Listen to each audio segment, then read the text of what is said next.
প্রিয় BA third সেমিস্টারের ছাত্রছাত্রীরা, আজকে আমি যে বিষয় নিয়ে আলোচনা করব সেটি হচ্ছে তোমাদের যাদের ব্যবহারিক বাংলা রয়েছে ডি SECA 2, এই পেপারটি থেকে আমি তোমাদের আজকে গুরুত্বপূর্ণ কিছু 1 নম্বরের প্রশ্ন এবং উত্তরগুলো নিয়ে আলোচনা করব।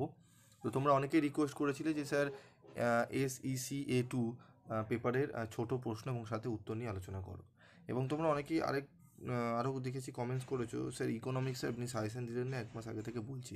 আমি তোমাদের আগেই বলে দিয়েছিলাম ইকোনমিক্সের এবারে নোটস হবে না, সাজেশান হবে না। আমি একটি তোমাদের সাজেশান দিয়েছিলাম, সেটি তোমাদের পড়তে বলেছিলাম, কারণ এবারে একটু প্রবলেম রয়েছে টিচারের, তাই জন্য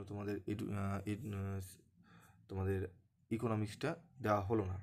তো যাই হোক, আমি চেষ্টা করছি তোমাদের লাস্ট মিনিটে কিছু দেওয়ার জন্য। তবে তোমাদের বলবো তোমরা বই যেগুলো কিনেছো, যে প্রশ্নগুলো দিয়েছি সেগুলো অনুযায়ী তোমরা পড়তে থাকো। তো আজকের এই আলোচনায় হবে ব্যবহারিক বাংলা, সেইটি তোমরা দেখতে থাকো ছোট প্রশ্নগুলো। তো দেখো, তোমাদের গুরুত্বপূর্ণ ছোট প্রশ্ন উত্তর। দলবৃত্ত ছন্দের অপর দুটি নামকরণ কী কী? দলবৃত্ত ছন্দের অপর দুটি নাম হলো স্বরবৃত্ত ছন্দ এবং শ্বাসাঘাত প্রধান ছন্দ। বাড়ি থেকে পালিয়ে সিনেমার সঙ্গীত পরিচালক কে? বাড়ি থেকে পালিয়ে সিনেমার সঙ্গীত পরিচালক হলেন সলিল চৌধুরী। সত্যজিৎ রায়ের গোয়েন্দা ফেলুদা চরিত্রে অভিনয় করেছে এমন দুজন বাঙালি অভিনেতার নাম লেখো। সৌমিত্র চট্টোপাধ্যায় এবং সব্যসাচী চক্রবর্তী। অঘোষ ধ্বনির হবে, এটা খুনির হয়ে গেছে। অঘোষ ধ্বনির দুটি উদাহরণ দাও। অঘোষ ধ্বনির দুটি উদাহরণ হলো ক এবং খ। কলাবৃত্ত ছন্দের নাম মাত্রাবৃত্ত কে দিয়েছেন? কলাবৃত্ত ছন্দের নাম মাত্রাবৃত্ত দিয়েছেন প্রবোধ চন্দ্র সেন। ক্যালকাটা ফিল্ম সোসাইটির প্রতিষ্ঠা কবে হয়? 1947 সালে। ভারতীয় ছবিতে গানের শুরু কোন সিনেমায়? আলম আরা। কোন ছন্দের শোষণ শক্তি অসাধারণ? অক্ষরবৃত্ত বা মিশ্র কলাবৃত্ত ছন্দের শোষণ শক্তি অসাধারণ। ক্ষুদিত পাষাণে অভিনয় করেছেন এমন দুজনের নাম লেখো। সৌমিত্র চট্টোপাধ্যায়, ছবি বিশ্বাস।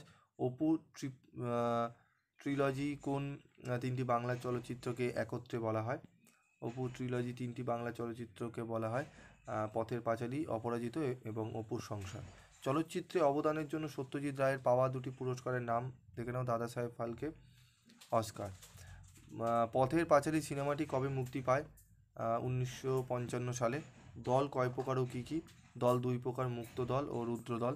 দুটি যৌগিক স্বরের উদাহরণ দাও। ওই এবং ওই। এটি একটু দেখে নেবে, এটা ওই হবে প্রথমেরটা, ঠিক আছে। রবীন্দ্রনাথের কোন ছোট গল্প অবলম্বনে সত্যজিৎ রায় চারুলতা সিনেমা নির্মাণ করেন? রবীন্দ্রনাথের নষ্টনীড় ছোট গল্প অবলম্বনে সত্যজিৎ রায় চারুলতা সিনেমা নির্মাণ করেন। বাংলা অমৃতাক্ষয় ছন্দের প্রবর্তক কে? মধুসূদন দত্ত। ঋত্বিক ঘটক রচিত চলচ্চিত্র বিষয়ক একটি গ্রন্থের নাম লেখো।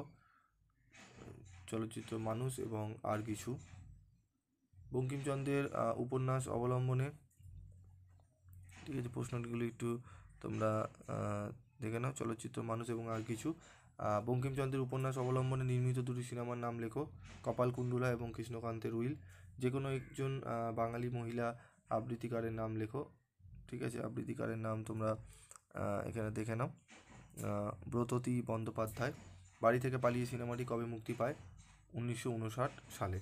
তো 20টি প্রশ্নের সম্পূর্ণ উত্তর এবং প্রশ্ন সহ আলোচনা করে দিলাম। কয়েকটা জায়গায় একটু মিস্টেক রয়েছে, সেগুলো বলে দিলাম। তোমরা এই প্রশ্নগুলো একটু ভালো করে পড়ো।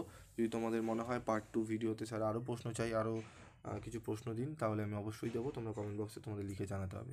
তো এই প্রশ্নগুলো একটু ভালো করে গুরুত্ব সহকারে দেখো। আশা করি তোমাদের বাংলা পরীক্ষায় উপকারে লাগবে। আজকের মতো এটুকুই, দেখা হচ্ছে পরবর্তী ভিডিও ক্লাসে। তো যারা চ্যানেলে নতুন তারা চ্যানেলটি সাবস্ক্রাইব করে পাশে থাকা বেল আইকনে ক্লিক করে রেখে দিও, যাতে যখনই আমি তোমাদের জন্য ভিডিও বানাবো তার নোটিফিকেশন তোমরা সহজেই পেয়ে যাবে।